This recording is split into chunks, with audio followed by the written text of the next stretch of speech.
আমরা কবলাল জুমআ আজকে থেকে প্রথম কিতাবুত তাওহীদ শুরু করেছি এবং কিতাবুত তাওহীদের প্রথমে মুসান্নিফ রাহিমাহুল্লাহ মুহাম্মদ বিন আব্দুল ওয়াহ্হাব বিন সুলাইমান রাহিমাহুল্লাহ জীবনী সংক্ষেপে জেনেছি। তিনি কত সালে জন্মগ্রহণ করেছিলেন? কত হিজরিতে? 1115-তে। কোথায়? হ্যাঁ। তো এবং তার বিভিন্ন শাস্ত্রের যে অবদান সংক্ষিপ্ত জীবনী জেনেছি এবং প্রথম অধ্যায়ে শুরু করেছি এবং সেখান থেকে প্রথম যে তিনি চারটি আয়াত আলোচনা করেছেন, ওমা খালাকতুল জিন্না ওয়াল ইনসা ইল্লা লিয়াবুদুন ওয়া লাকাদ বা'আসনা ফি কুল্লি উম্মাতির রাসূলান আন ইবুদুল্লাহা ওয়াজতানিবুত তাগুত। এরপরে তিনি আলোচনা করেছেন ওয়া'বুদুল্লাহ ওয়া লা তুশরিকু বিহি শাইআ। এরপরে তিনি আলোচনা করেছেন ওয়াকাদা রাব্বুকা আল্লা তা'বুদু ইল্লা ইয়্যাহু ওয়া বিল ওয়ালিদাইনি ইহসানা। এখানে যে 10টি ওসিয়ত আছে পুরোটাই নিয়ে এসেছে। তো এই চারটি আয়াত থেকে আমরা প্রমাণ পেয়েছি আল্লাহ রাব্বুল আলামিন আমাদেরকে পৃথিবীতে নিয়ে এসেছেন ইবাদত করার জন্য, তাওহীদ প্রতিষ্ঠার জন্য। এটা তিনি আমাদের সৃষ্টির রহস্যের মধ্যেই বলে দিয়েছেন, আমাকে আপনাকে জিন জাতিকে সৃষ্টি করা হয়েছে ইবাদত করার জন্য, তাওহীদ প্রতিষ্ঠা করার জন্য। এই জন্য তিনি গাইডলাইনও পাঠিয়েছেন যুগে যুগে। সেটা কি? প্রত্যেক নবীর কাছে, প্রত্যেক জাতির কাছে নবী রাসূল প্রেরণ করেছেন যাদের কি মিশন ছিল কি তাওহীদ প্রতিষ্ঠা করা, শিরক থেকে বিরত রাখা। এরপরে তিনি আবার আমাদেরকে আদেশ করিয়ে দিয়েছেন, বিভিন্ন আয়াতে সতর্ক করেছেন, জানিয়ে দিয়েছেন, আমাদের দায়িত্বগুলো আবারও স্মরণ করিয়ে দিয়েছেন। তো এই চারটি আয়াতে তাওহীদ প্রতিষ্ঠা এবং শিরক থেকে দূরে থাকার ব্যাপারে আমরা জানতে পারি। এরপর মুহাম্মদ বিন আব্দুল ওয়াহ্হাব রাহিমাহুল্লাহ একটি হাদিস নিয়ে এসেছেন।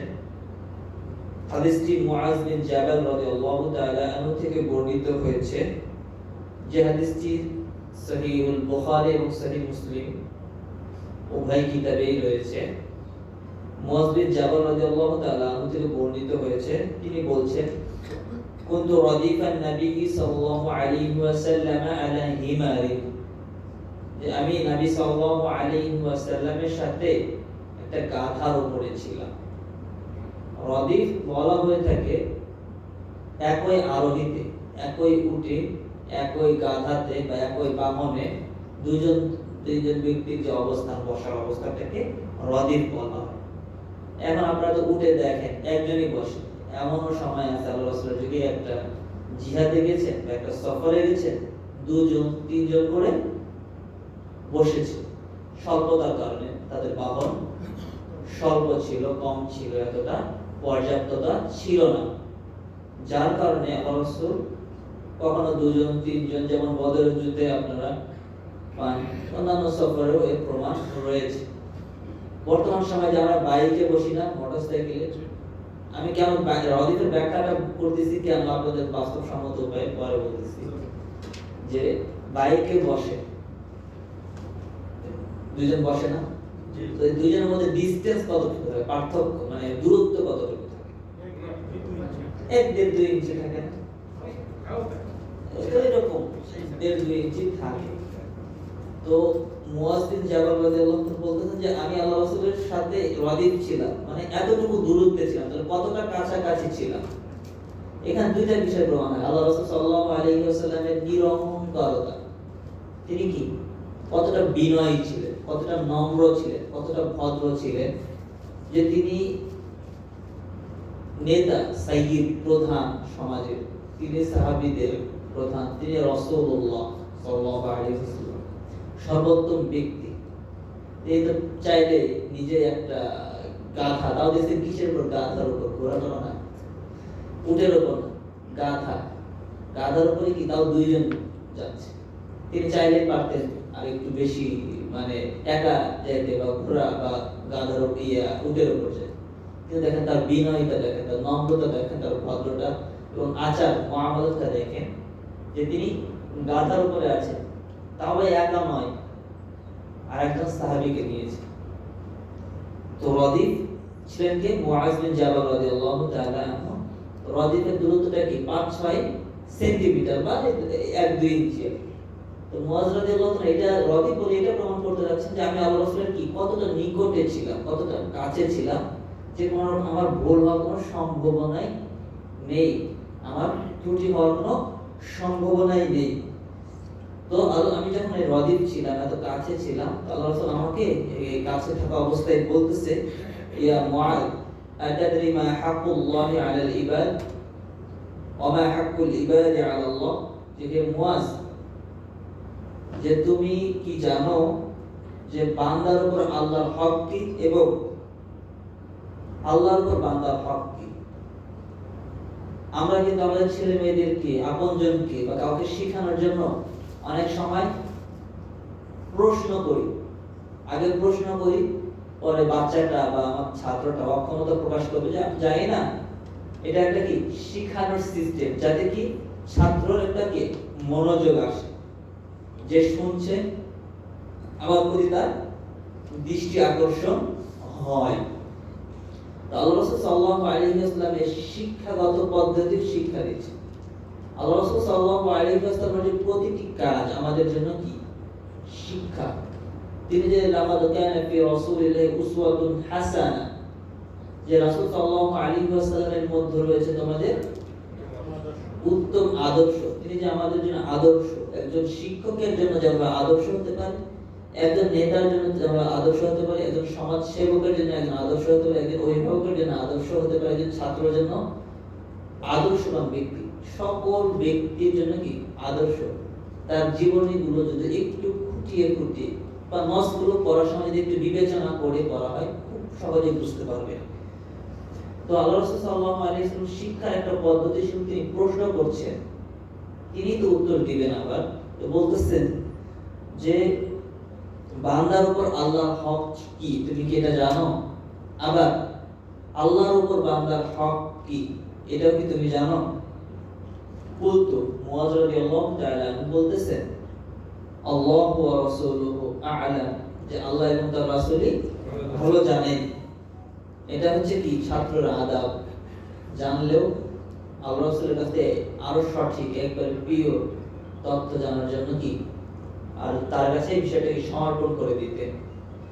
ক্বালা রাসূল সাল্লাল্লাহু আলাইহি ওয়াসাল্লাম বললেন, হাক্কুল্লাহ আলাল ইবাদ আন ইয়াবুদুহু ওয়া লা ইউশরিকু বিহি শাইআ। আল্লাহ রাসূল সাল্লাল্লাহু আলাইহি ওয়াসাল্লাম বলছেন যে বান্দার উপর আল্লাহর হক হচ্ছে যে আন ইয়াবুদু, যে বান্দা আল্লাহর ইবাদত করবে। আই ইয়াবুদু, যে বান্দা আল্লাহর ইবাদত করবে, ওয়ালা ইউশরিকু বিহি শাইআ, এবং তার সাথে শরীক করবে না। তো আই ইয়াবুদু দ্বারা হচ্ছে আই ওয়াহিদু বিল ইবাদা, ইবাদতের মাধ্যমে কি তাওহীদ প্রতিষ্ঠা করবে। আই ইয়াবুদু এর উদ্দেশ্য হচ্ছে কি ইবাদতের মাধ্যমে তাওহীদ প্রতিষ্ঠা করবে, সালাত আদায় করবে, এই উদ্দেশ্যে তাওহীদ প্রতিষ্ঠার উদ্দেশ্যে। কি হবে? যে তিনি একমাত্র আল্লাহ রাব্বুল আলামিনের জন্য কি সালাত আদায় করছেন। এখানে অন্য কোনো ব্যক্তিকে সন্তুষ্ট করা, অন্য কোনো ব্যক্তির খুশি বা আনন্দের জন্য বা লোক দেখানোর জন্য নয়। যাকাত আদায় করবে কি আল্লাহ রাব্বুল আলামিনের জন্য যাকাত আদায় করবে। মানে কোনো মানুষ তাকে দানবীর বলবে, সমাজ সেবক বলবে বা দানশীল বলে সমাজে প্রশংসা সুনাম করবে, এই উদ্দেশ্য নয়। সিয়াম পালন করবে আল্লাহকে দেখানোর জন্য, হজ করবে, উমরা করবে, যে কোনো ইবাদত করবে সেটা কি আল্লাহকে খুশি করার জন্য। এটাই হচ্ছে তাওহীদ। তাওহীদ এটাই। তো আল্লাহ রাব্বুল এই আইয়াবুদুহু অর্থ হচ্ছে আইওয়াহিদুহু বিল ইবাদা, ইবাদতের মাধ্যমে তাওহীদ প্রতিষ্ঠা করা।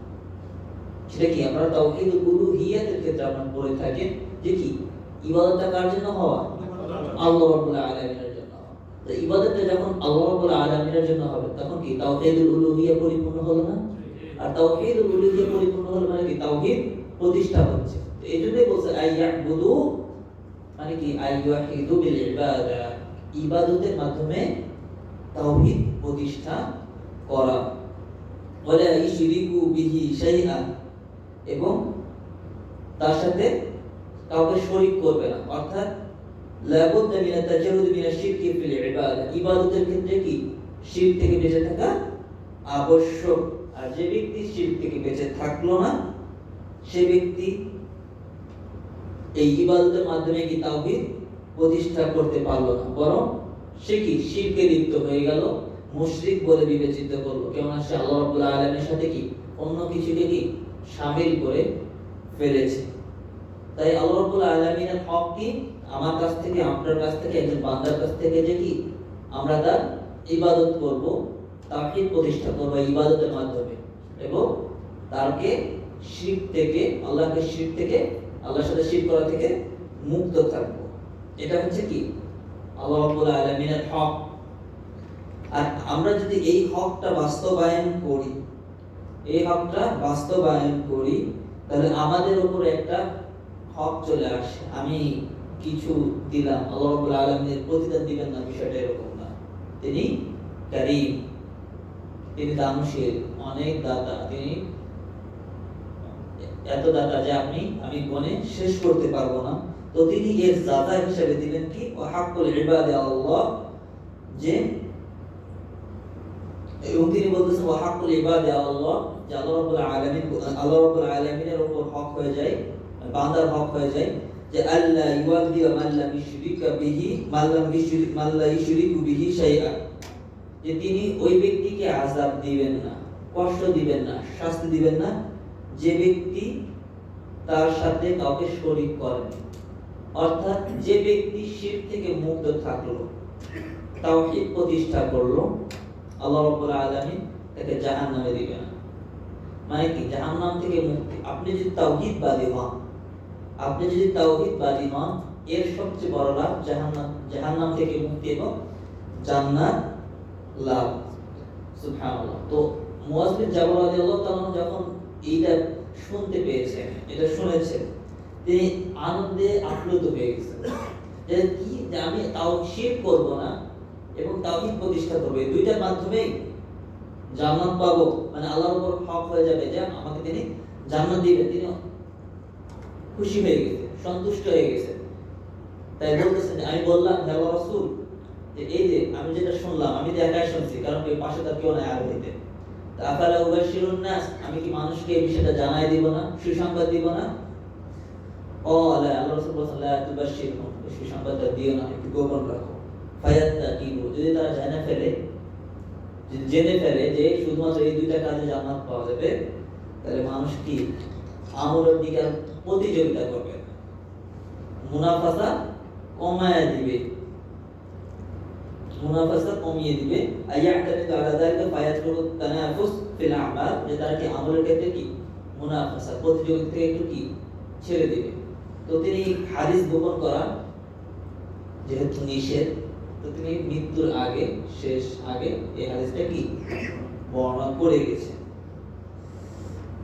অফি রিওয়ায়াতে, যে একটা রিওয়ায়াত পাওয়া যায় যে ফাআখবারা বিহা মুআয রাদিয়াল্লাহু আনহু ইনদা মাউতিহি তাআসসুমান, যে তাআসসুমান, যে কি পাপে পড়ার ভয়, পাপ হয়ে যাবে, এই জন্য তিনি এই হাদিসটা কি মানুষকে জানিয়ে দিয়ে গিয়েছে। তো এই যে চারটি আয়াত এবং একটি হাদিস, যার মূল কথা হচ্ছে কি তাওহীদবাদী হওয়া, তাওহীদের উপর অবিচল থাকা এবং শিরক থেকে মুক্ত থাকা।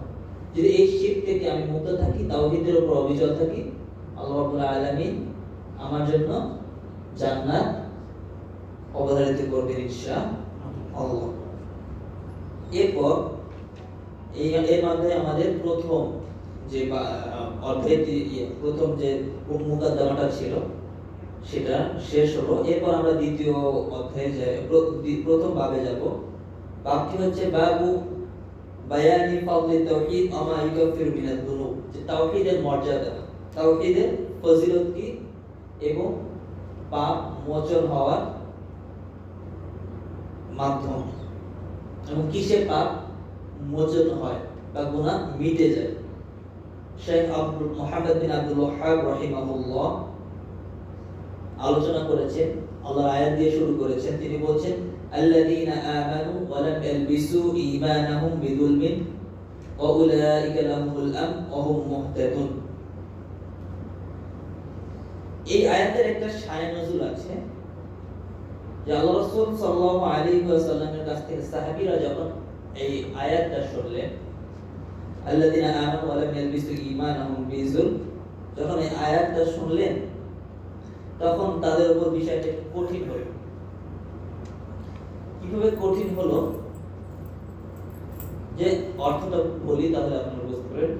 আল্লাহ রাব্বুল আলামিন বলেছেন আল্লাযীনা আমানু, যারা ঈমান এনেছে, ওয়া লাম ইয়ালবিসু ঈমানাহুম বিযুলম, তারা তাদের ঈমানের সাথে জুলুমকে মিলিয়ে দেয়নি। যখন তারা রাসূল সাল্লাল্লাহু আলাইহি ওয়াসাল্লামের সাহাবীরা এই আয়াতটা শুনলেন তখন সবাই অবাক হলেন, হে আল্লাহর রাসূল, আমাদের মধ্যে কেউ কি এমন আছে যে নিজের আচ্ছা, এটা সূরা আনআমের 82 নম্বর আয়াত। সূরা আনআমের 82 নম্বর আয়াত। তো এই আয়াতে বলা হচ্ছে যে যারা ঈমান আনে তারা তাদের ঈমানের সাথে জুলুমকে মিশ্রিত করে, মিলায়া ফেলে। তো যখন এই আয়াতটি আল্লাহর রাসূলের সাহাবীগণ শুনলেন তাদের কাছে বিষয়টা একটু উপলব্ধি করতে কঠিন হলো যে এমন কোনো ব্যক্তি আছে যে নিজের উপর জুলুম করে না বা অন্য কোনো ব্যক্তির উপর জুলুম করে না, এমন কোনো ব্যক্তি আছে? কারণ জুলুমের সংজ্ঞা কি জানেন? কেউ কি জানেন? একটা বস্তুকে তার নির্দিষ্ট স্থানে না রেখে অন্য স্থানে, হ্যাঁ, যে ওয়াদু'উ শাই গায়রা মাহাল্লি, যে কোনো ব্যক্তির বা বস্তুর হক যেটা সেটাকে সেখানে না রেখে অন্য জায়গায় রাখা। মনে করেন যে টুপি আমি কি করি সবসময় যে নিচে রাখি, তাহলে কি এই টুপির জায়গাটা কি মাথায় থাকে, আমি যে পায়ে দিই আর পায়েটা হচ্ছে মাথায় দিই মোজাটা, তাহলে কি হক আদায় হইল? তো এটা হচ্ছে কি ওই টুপির উপর জুলুম করা হয়েছে, বুঝছেন? চশমা যদি আমি হচ্ছে এই পেছনে দিই বা ঘড়ি পায়ে পরি, তো এই ঘড়ির উপর জুলুম। ঘড়ি কি সবাই আলাদা কি করে? হাতে পরে। তো কি যেটা যেখানে থাকা দরকার, যেটা যেখানে রাখা দরকার, যেটা যার সাথে যে আচরণটা করা উচিত, যে হকটা আমার কাছে পাবে তার হকটা সঠিকভাবে সঠিক ওয়েতে বুঝায় দেওয়া, আদায় করাটাই কি ইনসাফ, আর এর বিপরীত করাটাই কি জুলম। তো যখন এই আয়াত নাযিল হলো তখন আল্লাহর রাসূলের সাহাবীরা বলতেছে যে এই রকম জুলুম কোন ব্যক্তির না হওয়া কি সম্ভব? এই বিষয়টা কঠিন হয়ে গেল না? একটু তো হয়ে যেতে পারে কম বেশি। কেউ তার ভাইয়ের উপর, কেউ তার বাবা মায়ের উপর, কেউ তার আত্মীয় স্বজনের উপর, কেউ তার প্রতিবেশীর উপর, কেউ তার স্ত্রীর উপর, বাচ্চার উপর বা অন্য কোনো হাতের উপর জুলুম করে ফেলতে পারে। আর এরকম জুলুম, এই জুলুমটা আসলে ঈমান থাকবে না। কারণ কি বলছে, ঈমান আর জুলুম কি একসাথে হবে না, কনফ্লিক্ট সম্পর্ক, কি দ্বন্দ্বমূলক সম্পর্ক, তাদের কি কনফ্লিক্ট হচ্ছে। এই কনফ্লিক্ট হবে না, আল্লাহ রাসূল আল্লাহ আয়াত বলছে। তো বলতেছে তাদের অনেক বিপদে পড়ে গেলাম, কঠিন না? তো এই বিষয়ে তারা আল্লাহ রাসূল সাল্লাল্লাহু আলাইহি ওয়াসাল্লামকে জিজ্ঞাসা করছেন। আল্লাহ রাসূল সাল্লাল্লাহু আলাইহি ওয়াসাল্লাম যখন বলতেছে যে তোমরা কি শোনো নাই যে লোকমান আলাইহিস সালাতু ওয়াস সালাম তার সন্তানদেরকে বলেছিল, ইয়া বুনাইয়া ইন্না শিরকা লা তুশরিক বিল্লাহি ইন্না শিরকা লা যুলমুন আযীম। তোমরা কি শোনো নাই যখন লোকমান আলাইহিস সালাতু ওয়াস সালাম তার সন্তানকে বলেছিলেন, তার সন্তানদেরকে বলেছিলেন যে ইয়া বুনাইয়া লা তুশরিক বিল্লাহ ইন্না শিরকা লা যুলমুন আযীম, যে নিশ্চয়ই শিরক হচ্ছে কি বড় জুলুম। তো এই এখানে জুলুম দ্বারা উদ্দেশ্য কি? শিরক। এখানে জুলুম দ্বারা উদ্দেশ্য হচ্ছে শিরক। তো যারা ঈমান এনেছে তাদের আমলের সাথে তাদের মধ্যে কি শিরক থাকবে না। আল্লাযীনা আমানু ওয়া লাম ইয়ালবিসু ঈমানাহুম বিযুলম, যারা ঈমান এনেছে তারা তাদের ঈমানের সাথে কি জুলুমকে মানে শিরককে কি মিশ্রিত করবে না। আর যারা এই কাজটা করবে তাদের জন্য কি উলাইকা লাহুমুল আমন, তাদের জন্য কি রয়েছে? নিরাপত্তা, ওহুম মুহতাদুন, আর তারাই হচ্ছে কি হেদায়েত প্রাপ্ত। এরপর মুসান্নিফ রাহিমাহুল্লাহ একটি হাদিস এনেছেন। হাদিসটি উবাদাহ ইবনে সামিত রাদিয়াল্লাহু তাআলা আনহু থেকে বর্ণিত হয়েছে। তিনি বলছেন রাসূল সাল্লাল্লাহু আলাইহি ওয়াসাল্লাম বলেছেন যে মান শাহিদা আল্লা ইলাহা ইল্লাল্লাহ وحده لا شريك له وأن محمدا عبده ورسوله وأن عيسى عبد الله ورسوله كلمته ألقاها إلى مريم وروح منه الجنة حق والنار حق أدخله الله الجنة على ما كان من العمل. এই হাদিসটা সহিহ বুখারী এবং সহিহ মুসলিমে এসেছে। উবাদা ইবনে সামিত রাদিয়াল্লাহু তাআলা বলছেন রাসূল সাল্লাল্লাহু আলাইহি ওয়াসাল্লাম বলেছেন যে মান শাহিদা, যে ব্যক্তি সাক্ষ্য দেয়, এই সাক্ষ্যটা কিসের মাধ্যমে? যে ব্যক্তি সাক্ষ্য দেয় কি আল্লাহ ইলাহা ইল্লাল্লাহ, সাক্ষ্য দিবে কি এর অর্থটা বুঝে, এমনি বলে দিলাম না, বরং এর মর্মর্থটা, এর গুপ্ত অর্থটা, রহস্যটা একবার উপলব্ধি করে অন্তর থেকে, মান তাকাল্লামা আরিফান লিমা'নাহা, এর অর্থটা বুঝে যে ব্যক্তি কি স্বীকৃতি দিল, মনে বিশ্বাস করলো, এরপরে বলল, এরপরে কি সাক্ষ্য দিল, এর গোপন এবং প্রকাশ্যে যে হকগুলো আছে সেগুলো বাস্তবায়ন করলো। তো সেই যে ব্যক্তি করলো এইটা এইভাবে মনে বিশ্বাস করে সাক্ষ্য দিল যে আল্লাহ ইলাহা ইল্লাল্লাহ, আল্লাহ ব্যতীত কি সত্য কোনো মা'বুদ নেই, লা মা'বুদা বিহাক্কিন ইল্লাল্লাহ, যে আল্লাহ ব্যতীত কোনো সত্য মা'বুদ নেই, এই বিশ্বাসটা করলো, এই বিশ্বাসটা করলো। এবং ওয়াহদাহু, এটা তো বিশ্বাস করতে আল্লাহ ব্যতীত কোনো সত্য কোনো উপাস্যই নাই, আবার বলছে ওয়াহদাহু, কেন? তা'কীদান লিল ইসবাত, যে একমাত্রই আল্লাহ আছে, একমাত্রই আল্লাহ, আবার কি দিবেন? তাকিদ দিবেন। কোন কারণ কি যেন শিরকের কোনো চান্সই না আসে, শিরকের যেন কোনো চিন্তাই না আসে।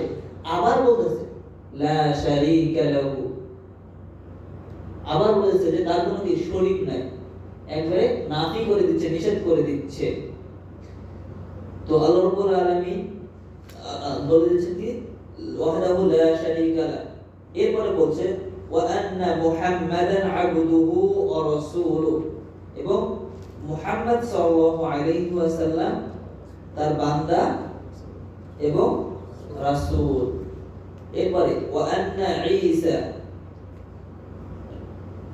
আবদুল্লাহ ওয়া রাসূলুহু, এবং ঈসা আলাইহিস সালাতু ওয়াসসালাম আল্লাহর বান্দা এবং রাসূল।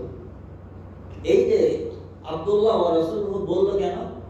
কারণ একটা দল আছে যারা কি এই চিন্তার বিপরীতে, অর্থাৎ তিনি তাকে আব্দুল্লাহ বলে না, আল্লাহ বান্দা বলে না। তারা এটা খ্রিস্টানরা, নাসারারা, তারা কি বলে?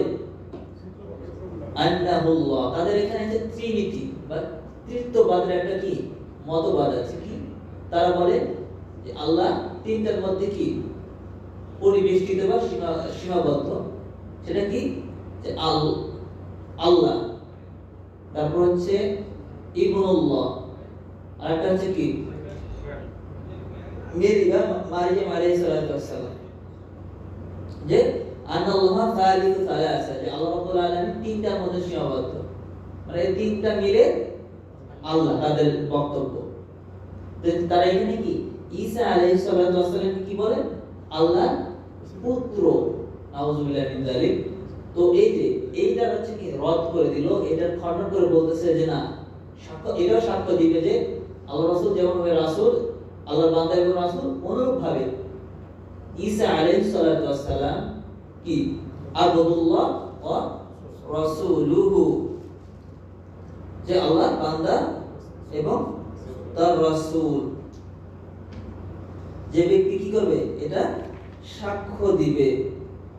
এবং বলেছে অকালিমাতুহু, এবং কি তার কালিমা, মানে ঈসা আলাইহিস সালাম তার একটা কালিমার মাধ্যমে হয়েছে। সে কালিমাটা কি? কুন ফায়াকুন। ঈসা আলাইহিস সালামের পরে আপনারা জানেন যে মারিয়াম আলাইহিস সালাম জাকারিয়া আলাইহিস সালামের অধীনে ছিলেন। সূরা মারিয়ামের বিশদ আলোচনা আছে, পুরো মারিয়াম সূরাটা যদি পড়েন খুব মজা পাবেন, অসাধারণ মজা পাওয়া যায় এই সূরাটা পড়ে। তো তিনি এই মিহরাবে থাকতেন। তো এর সময় জিবরিল আমিন একটা সুন্দর সূরাতে এসে বললেন যে এই ঘটনা। তো কুন ফায়াকুনের মাধ্যমে তার মাঝে আসলো। ঈসা আলাইহিস সালামকে তিনি শরমে একটু দূরে গিয়ে প্রসব করলেন। প্রসব করে নিয়ে আসলেন। আসতে গিয়ে একটা বাণিজ্য দলের সাথে দেখে চিনে ফেলছে যে এ তো মারিয়াম, খুব পরেশগার ব্যক্তি, এই অবস্থায় গেল, বাবা ছাড়া ছেলে হয়ে গেল, লজ্জাজনক বিষয় না? তিনিও লজ্জা পাচ্ছিলেন, তিনিও বলতেছিলেন যে যদি আমি মারা যেতাম তাহলে ইনি কিন্তু নাসিয়াম মানসিয়া, যে আমি কি মানুষের স্মৃতি থেকে ভুলে যেতাম, এর আগে যদি আমি মারা যেতাম। তিনিও লজ্জায় এটা মানে বলেছিলেন। সূরা মারিয়ামে এগুলো, এই আলোচনাগুলো এসেছে। তো তিনি যখন এই বাচ্চা প্রসব করে আবার ফিরে আসছেন, একটা প্রতিনিধি দলের সাথে দেখা হয়েছে।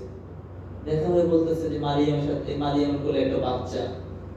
তো বাচ্চা দেখে বলতেছে এটা কে?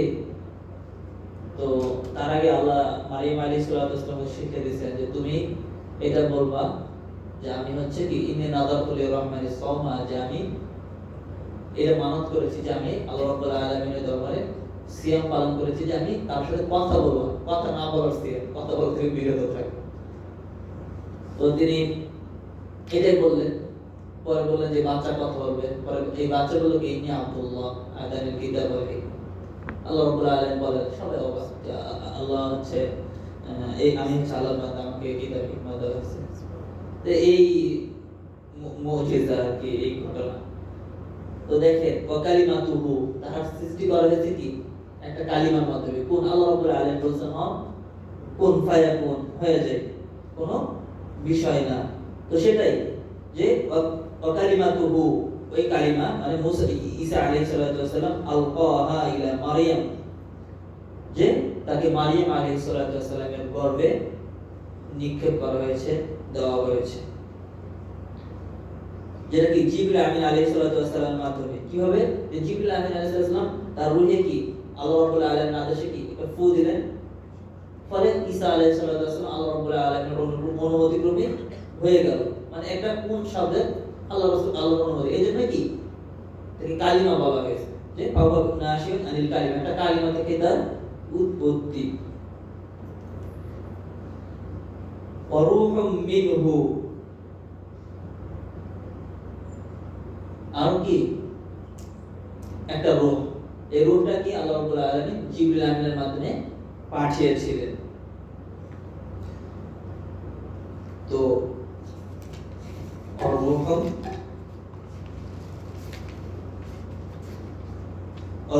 মিনহু, এরপর বলছেন আল জান্নাতু হাক্কুন ওয়ান নারু হাক্কুন, কি জান্নাত সত্য এবং জাহান্নাম সত্য, অর্থাৎ এটাও সাক্ষ্য দিবে। তাহলে কি সাক্ষ্য দিবে? প্রথমে শাহিদ আল্লাহ ইলাহা ইল্লাল্লাহ ওয়া আন্না মুহাম্মাদান আবদুহু ওয়া রাসূলুহু। তাহলে গেল কি আল্লাহকে সাক্ষ্য দাও, এরপর নবী মুহাম্মদ সাল্লাল্লাহু আলাইহি ওয়াসাল্লাম আল্লাহর রাসূল এবং তার বান্দাদের সাক্ষ্য দাও, ঈসা আলাইহিস সালাম আল্লাহর বান্দার রাসূল, এটা সাক্ষ্য দেওয়া। এবং এই বিশ্বাস, এটা সাক্ষ্য মানে কি বিশ্বাসের সাথে সাক্ষ্য দেওয়া। এবং এই ইতাকাদ বা বিশ্বাস রাখা যে কি তিনি আল্লাহ রাব্বুল আলামিনের কালিমা থেকে উৎপত্তি, এই বিশ্বাস বা সাক্ষ্য রাখা। এরপরে এই সাক্ষ্য দেওয়া যে আল জান্নাতা হাক্কুন ওয়ান নারু হাক্কুন, যে জান্নাত সত্য আর নার সত্য, যেটা কি আল্লাহ রাব্বুল আলামিন যে জান্নাতটা কাদের জন্য লিখে রেখেছেন? মুত্তাকিদের জন্য। কিছুদিন আগে একটা আয়াত পড়লাম, ওয়াসারিউ ইলা মাগফিরাতিন মির রাব্বিকুম, যে তোমরা কি তোমাদের প্রতিপালকের দিকে, ওয়াসারিউ ইলা মাগফিরাতিন মির রাব্বিকুম, তোমাদের প্রতিপালকের পক্ষ থেকে ক্ষমার দিকে কি দ্রুত অগ্রসর, ওয়া জান্নাতিন, দ্বিতীয় অংশে কি জান্নাতের দিকে দ্রুত অগ্রসর। কাদের জন্য করা হয়েছে এটা? উইদ্দাত লিল মুত্তাকিন, মুত্তাকিদের জন্য প্রস্তুত করা হয়েছে, যেটা হক, এগুলো